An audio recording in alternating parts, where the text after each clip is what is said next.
শ্রমিকদা, অভিষেক বন্দ্যোপাধ্যায় বলেছিলেন যে আমার নামে যদি কোনো অভিযোগ থাকে, বিচারের দরকার নেই, ফাঁসির মঞ্চ প্রস্তুত রাখুন, আমি ফাঁসির মঞ্চে গিয়ে হাজির হব এবং শাস্তি মাথা পেতে নেব।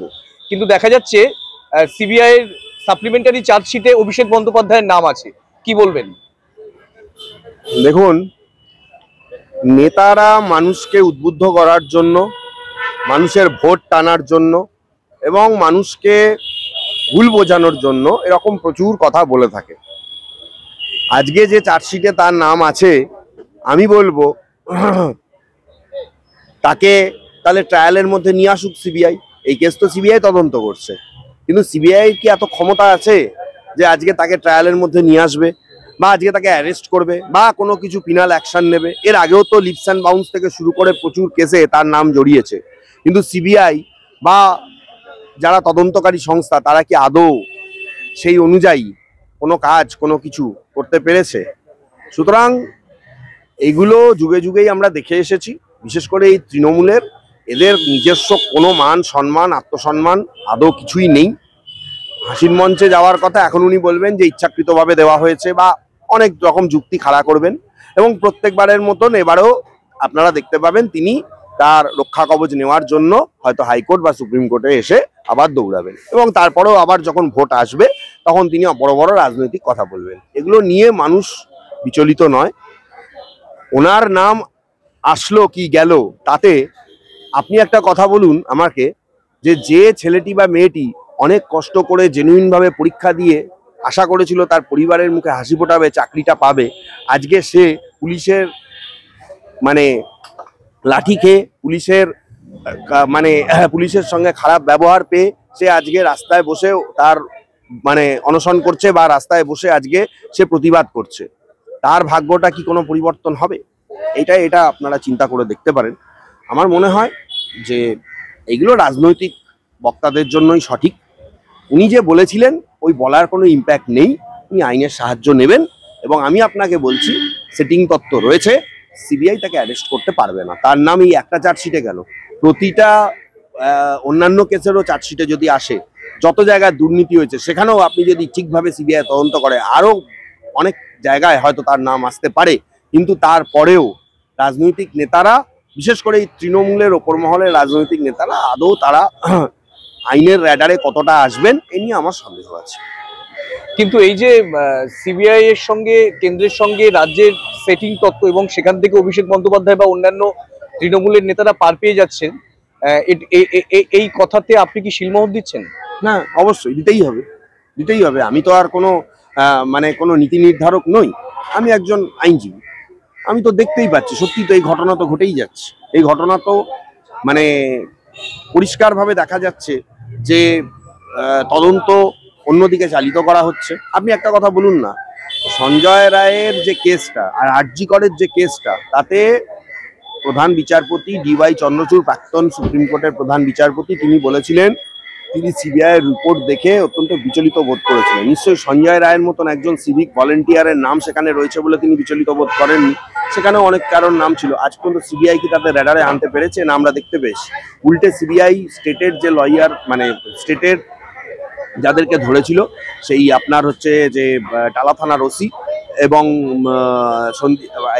সন্দীপ ঘোষ, যিনি ওই কলেজের সুপার ছিলেন, তারা সঠিক সময় সিবিআই ওই কেসে চার্জশিট না দেওয়ার জন্য আলটিমেটলি খালাস পেয়ে গেছে। খালাস পাননি, তারা জামিন পেয়ে গেছেন।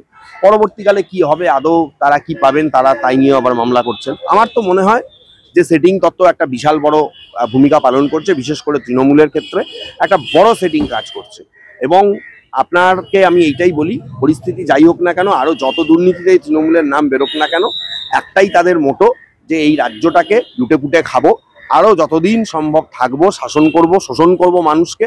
এবং বোধহয় কেন্দ্রের যে সরকার, তারাও চাইছে যে এখানে ওই সরকার থাকুক, এতে তাদের বিরোধিতা করতেও সুবিধা হবে, মানুষকে ভুল বোঝাতেও সুবিধা হবে, এবং মানুষের কাছ থেকে সিম্প্যাথি আদায় করতেও সুবিধা হবে। আমার সেই জন্যই মনে হচ্ছে যে এর মধ্যে একটা সেটিং তত্ত্ব রয়েছে, এবং সেটিং তো রয়েছে, এটা তো অস্বীকার করার কোনো জায়গা নেই।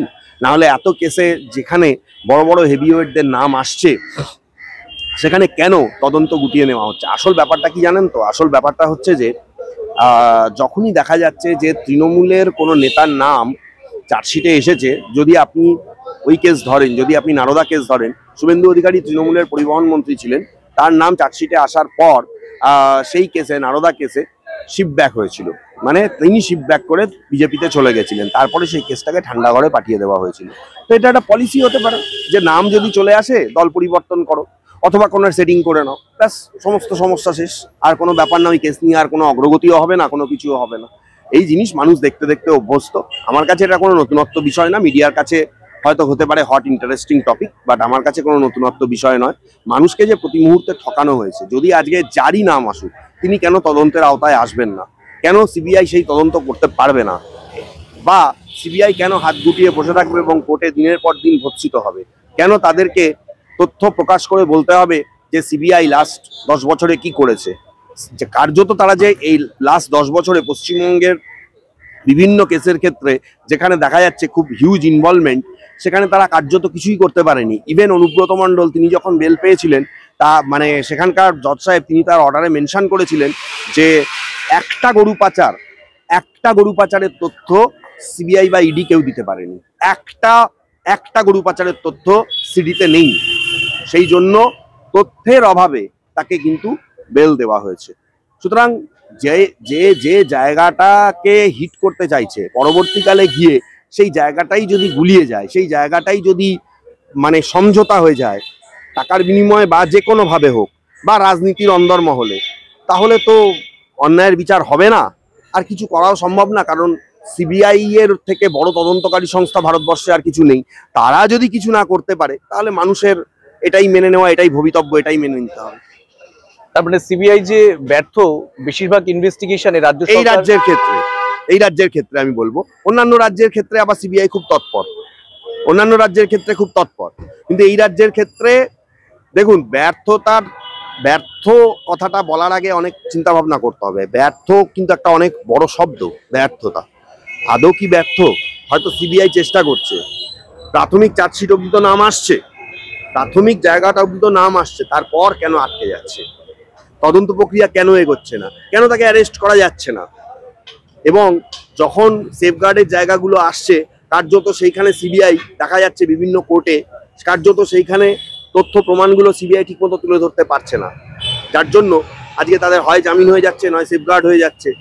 সুতরাং বলা যেতে পারে যে সত্যিই ব্যর্থ, না ব্যর্থতাটা কারোর কিছু হেভিওয়েটদের অঙ্গুলি হেলনে করানো হচ্ছে, এই তদন্ত মানে এইটাও ভাবার সময় এসেছে আজকে, এটা আমার মনে হয়। ধন্যবাদ শ্রমিক দা। এত আওয়াজ